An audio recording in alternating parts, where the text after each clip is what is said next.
아멘. 하나님 말씀은 요한복음 14장 1절에서 6절입니다. 요한복음 14장 1절부터 6절 신약성경 171쪽 한 절씩 교독합니다. 제가 먼저 1절을 읽습니다.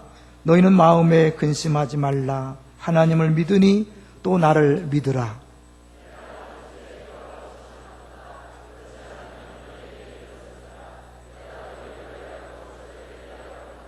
가서 너희를 위하여 거처를 예비하면 내가 다시 와서 너희를 내게로 영접하여 나 있는 곳에 너희도 있게 하리라.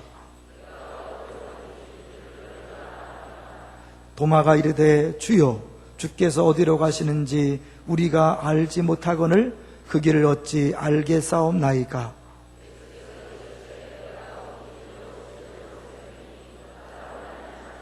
아버지께로 올 자가 없느니라. 아멘.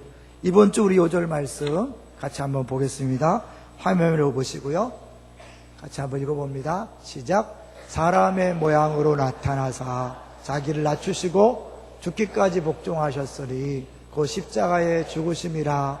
빌립보서 2장 8절 암복 한번 해볼까요? 시작. 사람의 모양으로 나타나사 자기를 낮추시고 죽기까지 복종하셨으니 곧 십자가의 죽으심이라. 빌립보서 2장 8절. 다음 주 거 우리 주보 한번 볼까요? 같이 나오죠. 시작. 내 말과 내 전도함이 설득력 있는 지혜의 말로 하지 아니하고 다만 성령의 나타나심과 능력으로 하여. 네, 고린도전서 2장 4절입니다. 한 주 동안 의지하면서 성령 의지하면서 외워주십시오. 이제 우리 성가대 찬양이 있겠습니다. 성가대 찬양. 주를 찬양해.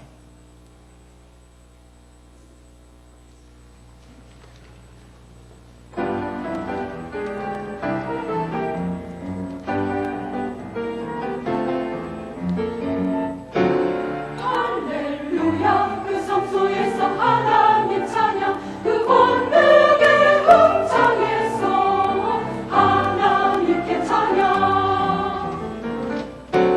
할렐루야 그 성소에서 하나님 찬양 그 권능의 극장에서 하나님께 찬양.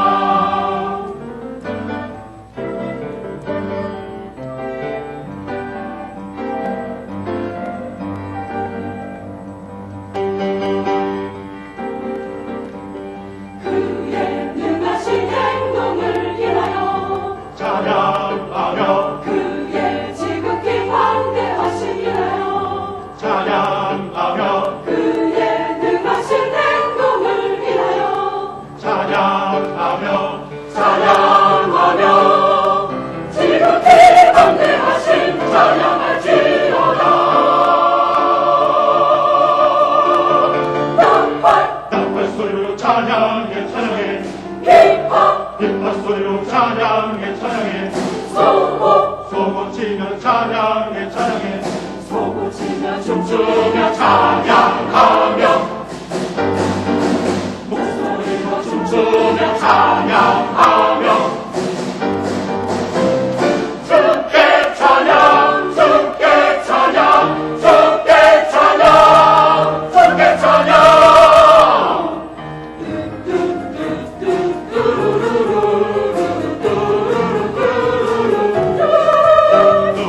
할렐루야 그 성소에서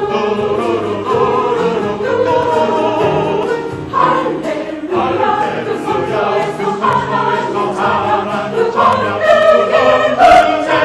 제국장에서 하나님께 찬양. 할렐루야 그 성소에서 하나님 찬양 그 권능의 극장에서 하나님께 찬양. 하나님께 찬양. 하나님께 찬양. 아멘.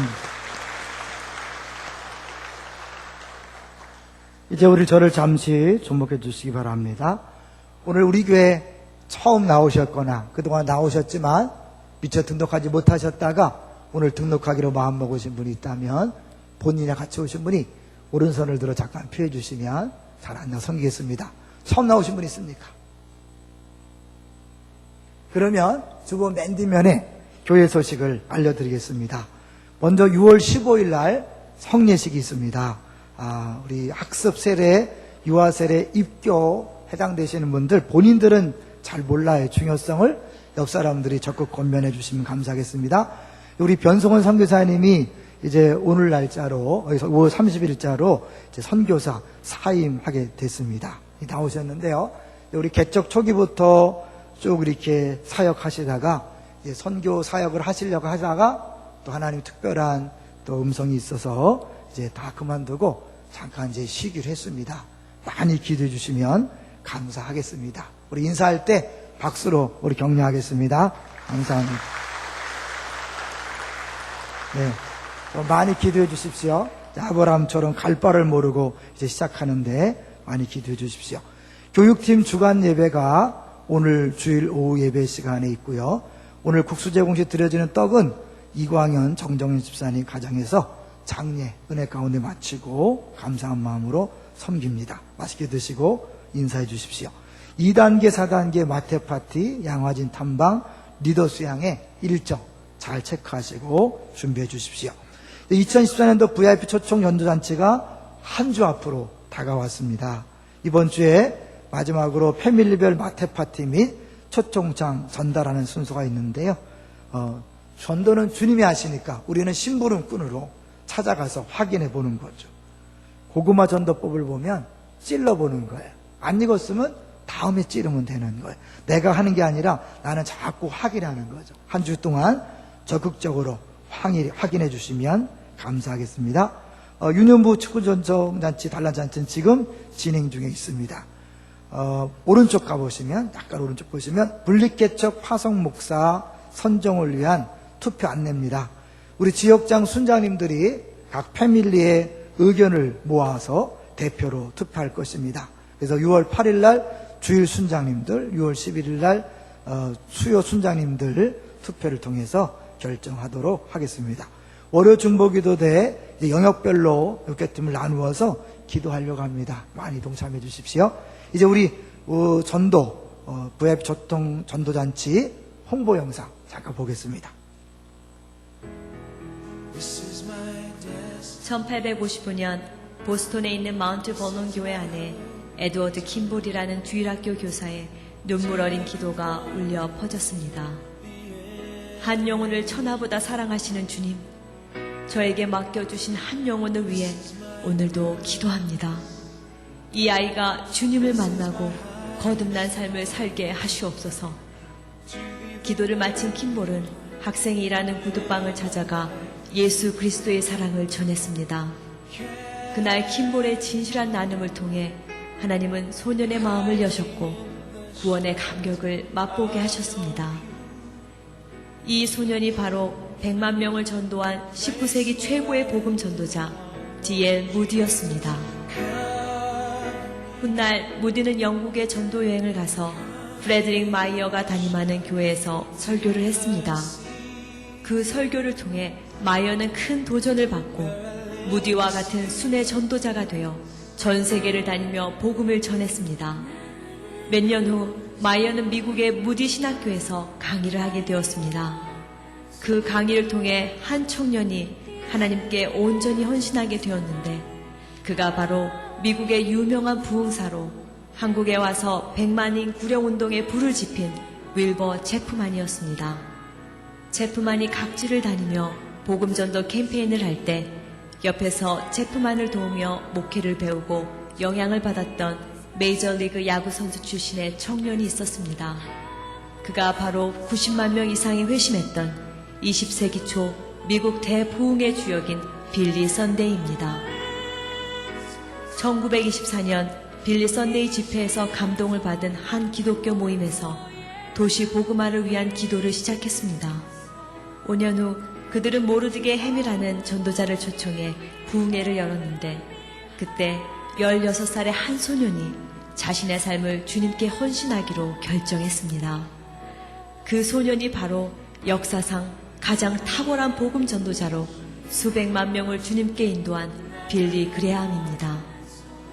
한 영혼을 사랑하였던 주일학교 교사 한 사람을 통해 하나님은 수백만 명이 구원받는 놀라운 일을 행하신 것입니다.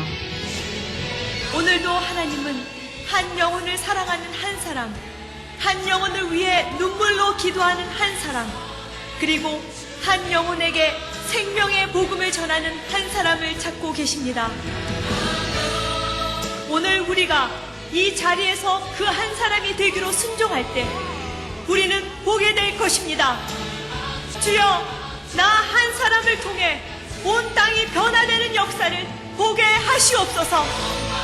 주여, 우리에게 한 영혼을 사랑하는 마음을 더욱 부어주시고 생명의 복음을 나누는 담대함과 용기를 주시옵소서. 한 사람의 전도가 세상을 바꿉니다. 한 사람의 기도가 기적을 만듭니다. 기도하면 됩니다. 하나님은 응답하십니다.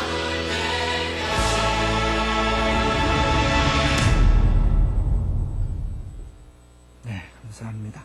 우리 제1010 사역과의 만남 지난주 수료자 이승현 성도님 오셨어요? 네, 잠깐 일어서시죠. 우리 박수로 뜨겁게 환영하겠습니다. 네, 많이 인사해 주십시오. 감사합니다. 이제 우리 말씀을 듣기 전에 서로 확실히 그 마음을 열어주기 위해서 웃으면서 인사합니다. 우리가 당신을 사랑합니다. 당신은 사랑하기 위해 태어났습니다. 당신이 무슨 짓을 하든지 하나님은 당신을 사랑하십니다. 아멘. 서로 보면서 당신은 사랑받기 위해 그리고 그 사랑 전하기 위해 주께서 택하시고 이 땅에 심으셨네. 또 하나의 열매를 바라시며. 아멘. 한 주간 동안 많은 감사한 일이 있었지만 골라서 나누겠습니다. 화요일 오후에 우리 열심히 있는 전도팀과 권사님들이 오이 소배기를 담아서 200 거의 50개 가까운 통에 나눠 담았습니다. 그래서 결국 250여 명에게 그거를 선물로 준 거죠. 너무 감사한 것은 이 오이를 집사님 한 분이 기쁨으로 섬겨주셨고 그것을 담그는 일에 많은 분들이 동참하셔서 준비해 주셨습니다. 그리고 일일이 그 250여 명에 가까운 사람들에게 한 사람씩 찾아가서 나눠주는 엄청난 일을 한 거죠. 주님께서 하셨지만 수고한 모든 분들에게 이 시간을 빌어서 감사한 마음을 전합니다. 두 번째는 금요일 날 우리 2단계 마태 파티가 있었습니다. 이번 주에 모든 패밀리가 해야 될 텐데요. 그 마태 파티에 새 VIP들이 왔죠. 저는 그분들을 볼 때마다 그런 생각이 들어요. 저 한 분이 이 자리에 올 때까지 얼마나 많은 기도가 있었을까? 얼마나 많은 섬김이 있었을까? 그분들이 그 사람을 모시기 위해서 애를 썼다는 것이 보여지면서 몇 명이 왔는가 중요한 게 아니라 그 사람들이 왔다는 자체가 너무 행복하고 감사했습니다. 어떤 뒤에서 기도해 주시고 수고해 주신 모든 분들에게 감사하고 우리 마지막까지 포기하지 말고 끝까지 우리 영혼을 섬겨주셨으면 좋겠습니다. 세 번째는 개인적으로 저도 351을 계속해서 이제 진행하고 있는데요. 성경 3독을 목표로 읽고 있습니다. 근데 지난주에 말라기를 읽었어요. 그러니까 성경 1독하고 반을 한 거, 반은 더 되죠. 그죠? 그렇죠. 어쨌든 신구약 한 번 다 읽고 구약 읽었기 때문에 저는 50%를 진행했다 생각하고 이제 나머지 50%를 위해서 달려갈 것입니다. 근데요, 목사지만 성경을 읽으면 읽을수록 이런 말씀도 있었구나. 그러니까 새롭게 보이는 말씀이 있고 무엇보다 지식적으로 알아가는 것이 아니라 이거 내가 하나님 마음을 이렇게 같이 합해져가는 그런 은혜가 있습니다. 우리 신앙생활은 끊임없이 하나님과 같아지고 예수 마음을 닮아가는 게 신앙생활이잖아요. 만약에 성경을 읽지 않으면요, 우리는 내 식대로 신앙생활합니다. 내가 원래 교회 바깥에 갖고 있는 그대로 신앙생활을 하기 때문에 예수님과 하나님이 나의 전부가 되는 게 아니라 위에 플러스로 덮여주는 거죠. 그래서 나중에 속을 딱 까보면 진짜 예수 믿는 사람이 아닌 거예요. 그 결정적인 위기 때 주님을 떠나는 경우가 많이 있죠. 오늘 길이란 제목으로 같이 이렇게 말씀을 나눌 텐데요. 길을 갈 때 중요한 것은 속도가 아니라 뭐죠? 방향이라 그랬죠. 잘못된 방향으로 가면 빨리 가는 게 오히려 문제가 됩니다. 열심히 더 문제가 됩니다. 죄송하지만 성경을 읽지 않고 교회 열심인 사람들 위험합니다. 왜냐하면 그 열심이 인간적인 열심이기 때문에 사회적인 방법으로 교회를 하다 보면 오히려 하나님 앞에 영광이 되는 것이 아니라 문제가 발생할 수 있기 때문에 그렇습니다. 동의하십니까? 성경을 읽으셔야 합니다. 제가요, 길눈이 굉장히 어둡습니다. 그래서 누구한테 약도를 그려주지 못해요. 그런데 제가 길을 못 찾아간 적은 한 번도 없습니다. 왜 그럴까요? 물어보기 때문에. 제가 길눈이 어둡다는 걸 인정하고 겸손하게 물어보기 때문에 못 찾아간 게 없어요. 제가 이제 지금은 담임 목사가 돼서 다 못 가기 때문에, 일률적으로 못 가기 때문에 양해 말씀을 드리는 거는 집례할 때 외에는 제가 못 가는 걸 죄송하게 생각합니다. 근데 부목사 때 13년 부목사 하면서 전국을 다 다녔거든요. 아무리 구석진 곳이라도 다 찾아갔어요. 길눈이 어두운데 어떻게 했냐면 물어봤기 때문에 가능했던 거죠. 겸손하면 괜찮아요. 근데 이제 문제는 물어보지 않고 무대뽀로 자기 자신만 믿고 가는 사람들이 제일 위험하죠.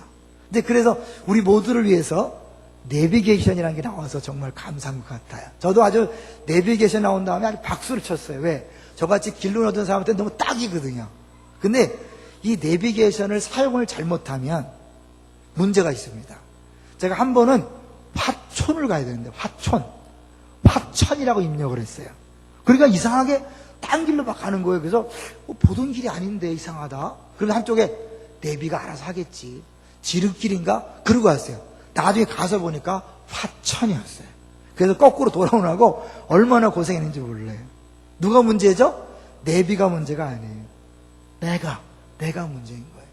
우리가 신앙생활 할 때 주님을 따라간다 그러는데 주님을 잘 따라가면 문제가 없는데 문제는 내가 잘못된 생각과 잘못된 기대감을 가지고 따라가다가 보니까 내 신앙생활에 어려움이 생기는 거예요. 그게 오늘 보면 나오는 제자들의 모습이에요. 제자들에게 어떤 어려움이 생겼습니까? 14장 1절을 보시죠. 14장 1절에 제자들이 어떤 어려움을 만났나? 1절 시작. 너희는 마음에 근심하지 말라. 하나님을 믿으니 또 나를 믿으라. 어떤 문제가 발생한 거예요? 근심하는 문제예요. 주님을 따라가다가 이들이 근심하게 됐어요. 왜 근심했을까요? 그 13장에 이유가 있어요. 13장 33절 볼까요? 33절 시작. 작은 자들아 내가 아직 잠시 너희와 함께 있겠노라.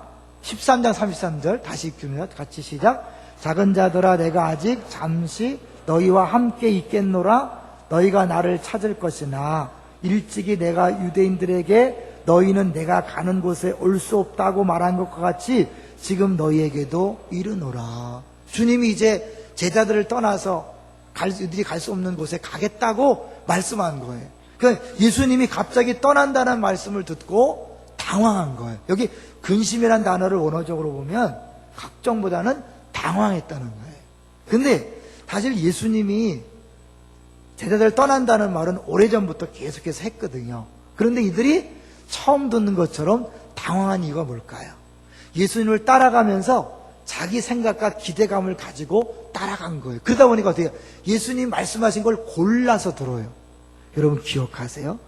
주일날 설교를 듣지만 성경을 읽지만 내 생각이 강하면 골라서 듣게 되어 있습니다. 그래서 다른 건 안 들리는 거예요. 내가 원하는 말씀만 계속 듣다 보니까 그것만 계속 발전하고 나머지는 모르니까 균형이 안 잡히는 거예요.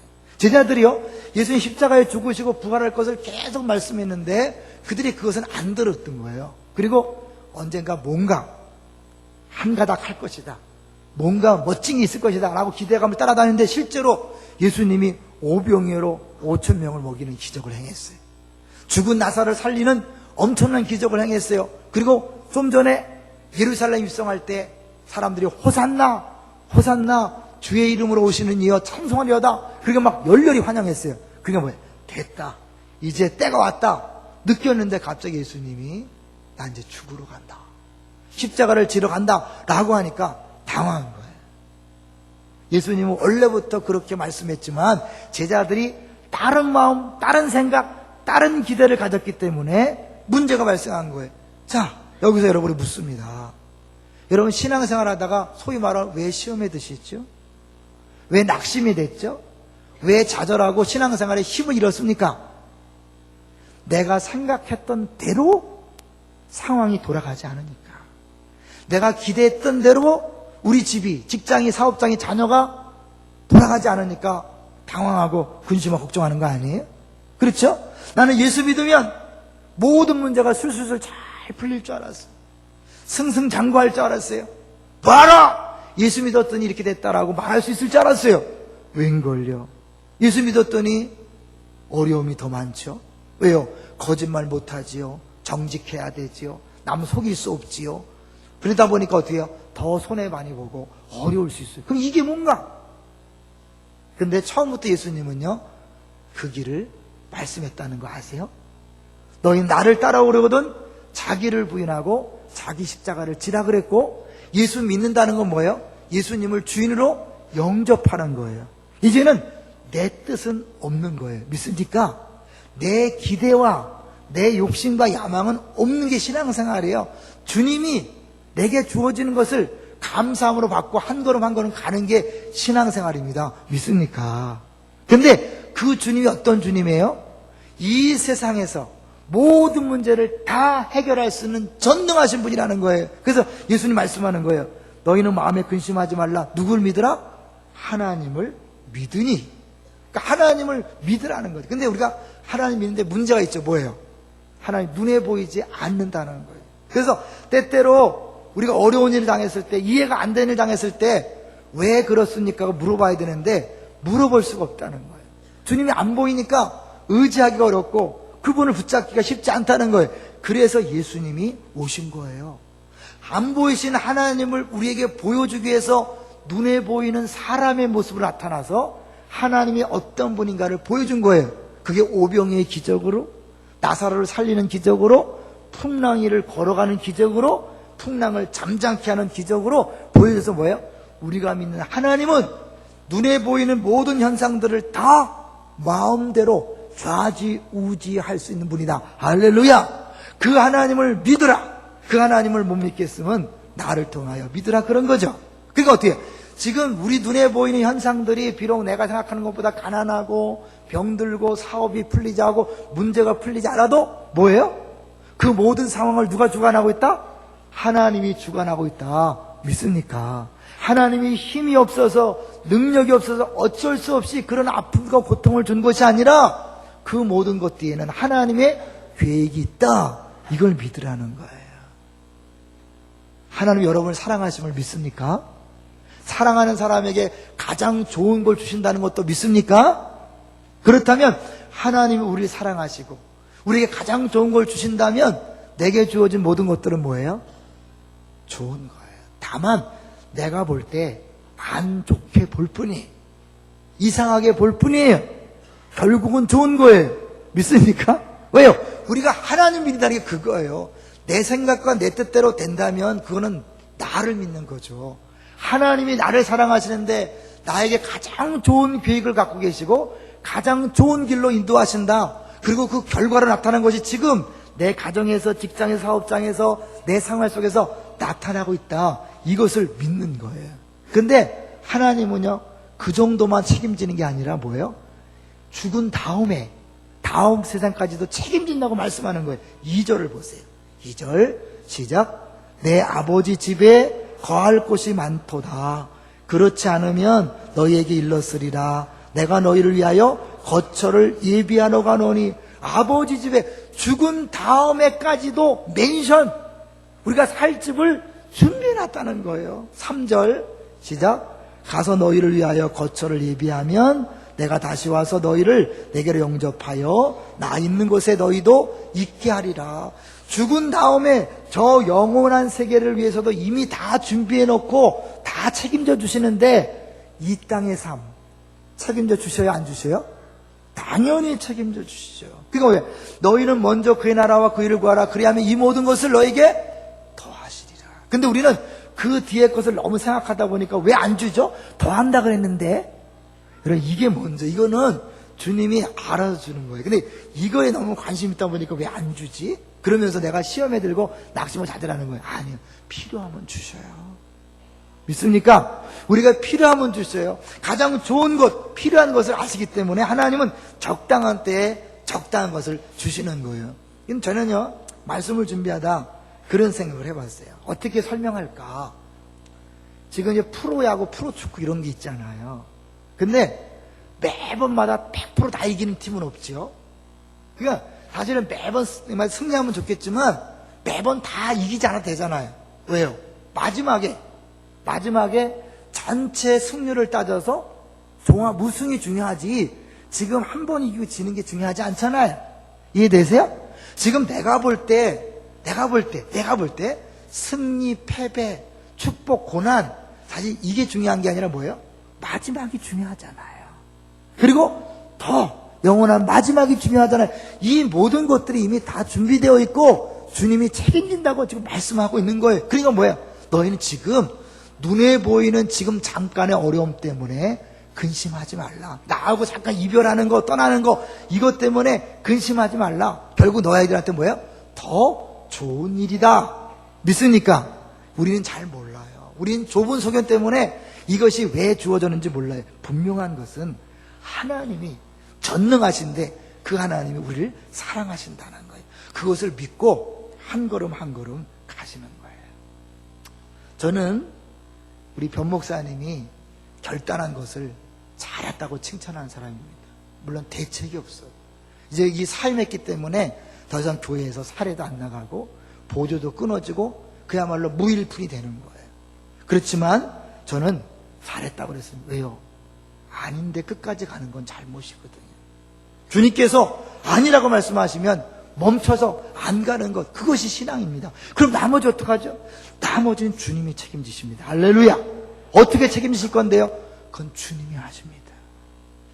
지난 수요일 날 오셨던 지용훈 목사님이요, 미국에 가셔서 어느 학교에 청년 대학부를 지도하고 있었어요. 하나님 어느 날 너 뉴욕에 가서 복음을 전해라. 그래서 교회 사임하고 피켓 하나 들고 뉴욕 거리 나갔어요. 맨하탄 가서 주 예수를 믿으라. 그것을 계속해서 하루 종일 외치는 거예요. 지금부터 10년 전부터 이전부터 했는데 지금까지 아무 문제 없이 잘 먹고 잘 산다고 이야기하셨어요. 주님이 말씀하시면 순종하면 주님이 책임질 줄로 믿습니다. 그럼 걱정하지 마세요. 천세기 목사님이라고 있어요. 제가 이제 그분 책을 보면서 설교를 이렇게 공부를 하고 있는데 이분은 갑자기 하나님이 단임 목회를 그만두라고 그런 거예요. 애가 넷이야. 아무 대책도 없는 것 같은데 하나님이 그만두라고 그랬어요. 그래서 이분이 순종하고 그만뒀어요. 기도원을 다니면서 하나님 말씀을 듣기 위해서, 그 하나님 만나기 위해서 1년을 아무런 수입 없이 그렇게 살았어요. 그러다가 주님 음성을 듣고 지금은 전국의 목사님들 설교를 가르치는 목사님이 되셨어요. 여러분, 이게 신앙입니다. 우리가 사실은 내가 결정하고 내가 계획한 거, 내가 계산하고 가는 거, 그 신앙이 아니라 주님께서 우리에게 주어진 말씀, 그것을 믿고 한 걸음 한 걸음 나아가면 나머지는 근심하지 말라. 하나님을 믿으니 나를 믿으라. 그걸 믿고 나아가는 것이 신앙생활인 줄 믿습니다. 그렇다면 여러분 지금 어떻습니까? 여전히 수입이 있지요. 여전히 괜찮지요. 그런데 뭘 걱정하십니까? 하나님이 다 내려놓고 다 끊어버리고 가라 그래도 갈 판인데 지금 나에게 주어진 것이 얼마나 많습니까? 걱정하지 마십시오. 염려하지 마십시오. 왜요? 하나님을 믿으니 또 나를 믿으라. 진짜 믿음을 회복하시기를 주의 이름으로 축원합니다. 두 번째는요, 이 길에 대한 건데 예수님께서 길을 얘기하니까 제자들이 어떻게 반응하나 볼까요? 4절을 보세요. 4절 시작. 내가 어디로 가는지 그 길을 너희가 아느니라. 예수님은 그렇게 계속 말씀했기 때문에 제자들이 알 거라고 생각했어요. 웬걸요? 제자들이 몰라요. 5절 볼까요? 5절 시작. 도마가 이르되 주여 주께서 어디로 가시는지 우리가 알지 못하거늘 그 길을 어찌 알겠사옵나이까. 이 얼떨려. 예수님 3년 반 동안 십자가의 길을 얘기했어요. 죽으러 가는 길을 얘기했어요. 그런데 가까이 있었던 제자가 뭐라고 그래요? 우리가 어떻게 합니까? 그 길을 어떻게 합니까? 그러니까 안 들은 거죠. 하나님이 그렇게 예수님을 통해서 말씀했지만 안 들리는 거예요. 정작 이제 중요한 때가 돼서 이제 만나게 된 거죠. 그럴 때 예수님 말씀하십니다. 설명 필요하지 않아요. 간단히 말했습니다. 6절 시작. 예수께서 이르시되 내가 곧 길이요 진리요 생명이니 나로 말미암지 않고는 아버지께로 올 자가 없느니라. 이게 엄청난 말씀이에요. 내가 곧 길이요 진리요 생, 길에 대해서 알려주십시오 그랬더니 뭐예요? 내가 곧 길이다. 기독교는요 지식적으로 뭘 알아서 깨닫는 종교가 아니에요. 우리 40일 특세 때 우리 안기환 목사 오셔서 돌을 닦는 종교가 아니라 그랬죠. 사실은 우리가 무엇을 알아가는 게 아니에요. 예수 그리스도 그분을 따라가는 겁니다. 믿습니까? 예수님이요 내가 생명의 떡이라 이 말씀했는데 뭔 뜻이에요? 생명을 주시는, 생명의 떡을 나눠주시는 분이 아니라 본인 자체가 생명의 떡이란 말이에요. 그럼 뭐예요? 내가 길이라는 것은 뭐예요? 길을 가르쳐주는 분이 아니라 내가 길이니까 뭐예요? 나를 따르라는 거예요. 이런 재미난 예가 있죠. 밀림에서 선교하는 아프리카 선교를 하시는 분이 이제 밀림의 오지를 찾아가기 위해서 본인이 모르니까 원주민 청년을 가이드로 고용했어요. 근데 아무리 가도 길이 안 나오는 것처럼 보여. 그래서 선교사님이 정색을 하고 질문했답니다. 형제요, 형제는 길을 확실히 알고 있습니까? 그랬더니 이 청년이 말하기를 선교사님, 여기서는 제가 길입니다. 제가 길입니다. 뭐예요? 나만 따라오시면 됩니다. 예수님이 내가 곧 길이요 그랬다는 건 뭐예요? 예수님을 따라가는 거예요. 여러분 교회 다니면서요 많은 사람들이 자기 성경 지식 얘기를 할 때가 많이 있어요. 복음에 대해서 내가 깨달은 바에 대해서 알고 있는 거에서 얘기하는데 기독교는 그런 게 아닙니다. 예수 그리스도를 따라가는 것입니다. 길이요 진리라 그랬죠. 진리는 뭐예요? 진리를 알지니 진리가 너희를 자유케 한다. 근데 안다는 표현은 뭐죠? 부부가 서로 아는 거라 그랬죠. 머리로 아는 게 아니에요. 삶으로 알아가는 거예요. 그래서 어때요? 정말 예수님을 믿는다면 그 진리를 안다면요 그렇게 사는 거예요. 말하는 게 아니에요. 저는요 많은 사람들이 예수 믿으면서요 세게 말하시는 분들 많이 봤어요. 비판하고 자기 얘기를 강하게 하는 사람 많이 봤어요. 근데 삶은 그렇지 않아요. 삶으로 드러나지 않는 것은 가짜입니다. 동의하시나요? 여러분이 정말 예수 그리스도에 대해서 말하는 것이 아니라 예수를 안다면 겸손과 온유가 나와야죠. 자기 포기와 자기 십자가가 보여줘야죠. 내 주장과 내 교회, 내 뜻은 조금 더 굽히지 않고 말로만 복음이 어쩌고 하나님 말씀이 어쩌고 교회가 어쩌고 하나님 나라가 어쩌고 말하는 건 다 거짓이에요. 왜요? 기독교는 그런 종교, 지식의 종교가 아니기 때문에 그래요. 예수님 뭐라고 묻습니까? 기독교가 무엇이냐? 묻지 않습니다. 너희는 나를 누구로 하느냐? 너희는 나를 누구로 하느냐? 주는 그리스도시요 살아계신 하나님의 아들입니다. 그 고백은 뭐예요? 주님 앞에 무릎을 꿇는 거예요. 겸손한 거예요. 온유한 거예요. 삶 속에 드러나야 돼요. 당신을 보니 예수님이 어떤 분이신지 보입니다. 비록 그 정도의 찬이 있지만 그게 보여야 돼요. 근데 전혀 온유하지 않아요. 전혀 겸손하지 않아요. 전혀 자기를 주장을 굽히지 않아요. 그러면서 나는 예수 믿는 사람이고 잘 믿는 사람이고 내가 아는 것이 전부라고 얘기해요. 아닙니다. 제발 너무 세게 나오지 마세요. 너무 강하게 나오지 마세요. 예수를 아는 사람은 예수님처럼 살아가는 것입니다. 믿습니까? 이전 재미난 얘기도 있어요. 웨슬레가 꿈을 꿨어요. 웨슬레는 감리교 창시자예요. 그러니까 이제 꿈을 꿨는데 천국 가는 꿈을 꿨대요. 천국에 딱 올라가는데 천성에 수의대장, 선사 대장이 자기를 마중 나왔다는 거예요. 그 꿈에 물었대요. 궁금해서. 나하고 감리교를 위해서 목숨 바쳐 충성한 성도들이 천국에 몇 명이나 와 있습니까? 그러니까 천사장이 이렇게 생명책을 들춰보더래. 쭉 보더니, 명단을 보더니 한 명도 없다. 너무나 놀래갖고, 그러면 칼빈이 주창한 장로교 교인은 몇 명 있습니까? 또 생명책을 쭉 읽어보더니 한 명도 없다. 그래서 순간적으로 종교육이 잘못됐나? 그러면 천주교인은 몇 명 있습니까? 그랬더니 역시 생명책을 보더니 천주교인도 한 명도 없다. 순간 오이셀라가 화를 냈대요. 아니 그러면 장로교, 감리교, 천주교도 없다면 불교, 모슬렘교 이런 사람만 가득 찼습니까? 막 그랬다는 거예요.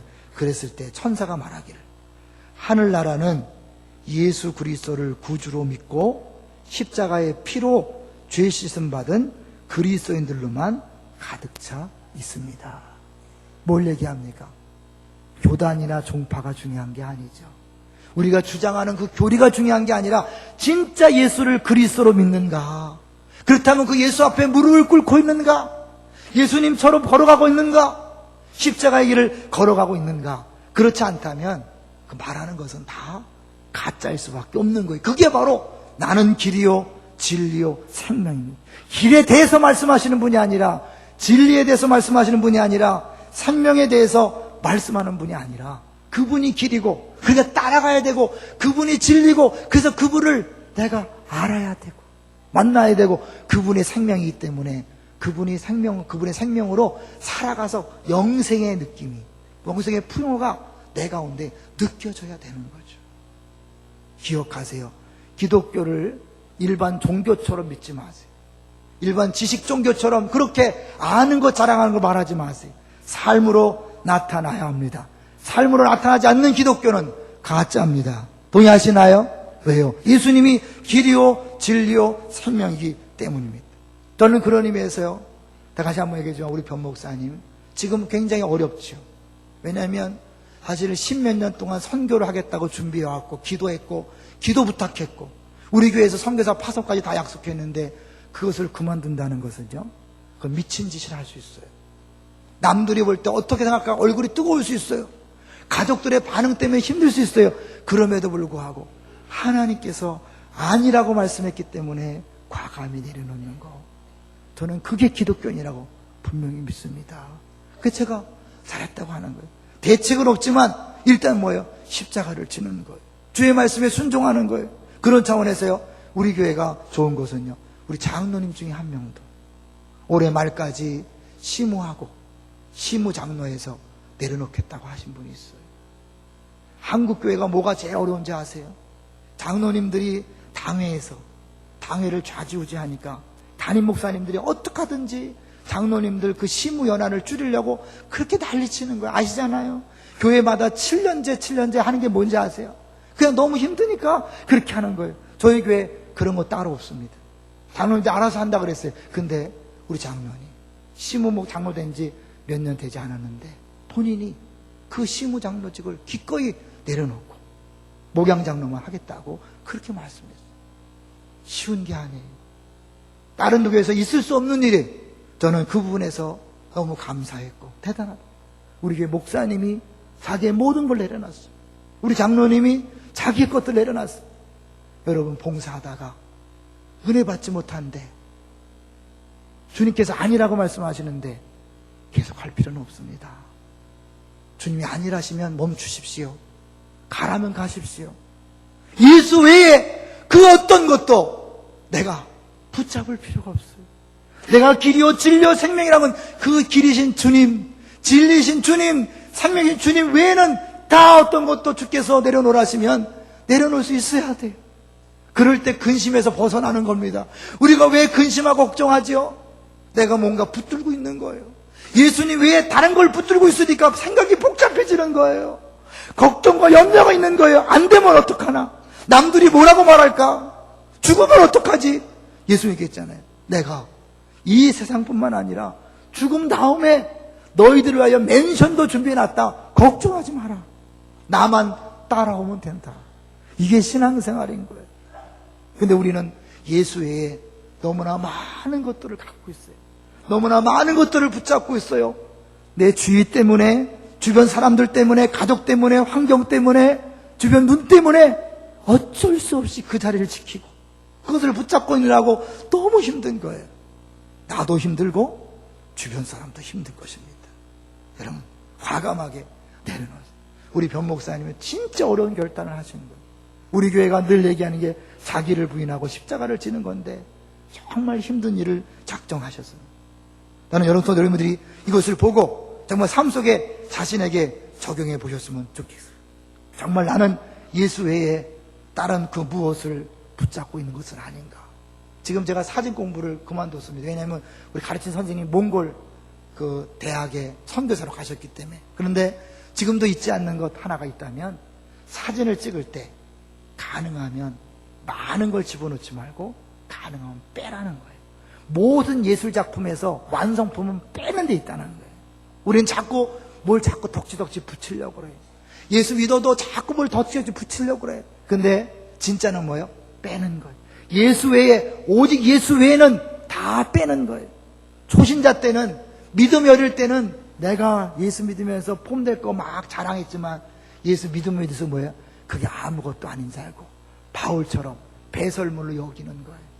자랑이 다 없어지는 거예요. 교만이 다 없어지는 거예요. 오직 예수만 남는 거예요. 믿습니까? 여러분, 그럴 때 근심에서 자유케 됩니다. 진정한 평안이 있습니다. 그러죠? 그러면 다 없어지면 어떡하지? 걱정하지 말라니까요. 주님이 예수 그리스도를 아끼지 않고 내어줬는데 뭘 아끼겠어요? 우리에게 필요하면 주님은 주십니다. 안 주시면 뭐예요? 안 필요한 거예요.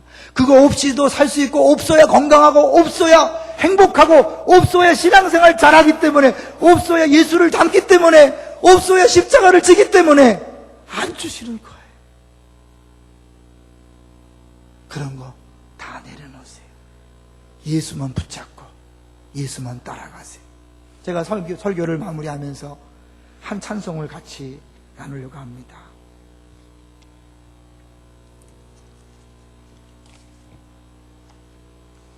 주님 다시 오실 때까지 나는 이 길을 가리라. 좁은 문, 좁은 길, 나의 십자가 지고 나의 가는 이 길 끝에서 나는 주님을 보리라. 영광의 내 주님 나를 맞아주시리. 주님 다시 오실 때까지 나는 일어나 달려가리라. 주의 영광 온 땅 덮을 때에 나는 일어나 노래하리. 내 사모하는 주님 온 세상 구주시라. 내 사모하는 주님 영광의 왕이시라. 정말 우리 주님 다시 오실 때까지 길이신 그 주님, 그 주님만 붙잡고 걸어가시는 우리 모두가 되시기를 주의 이름으로 축원합니다.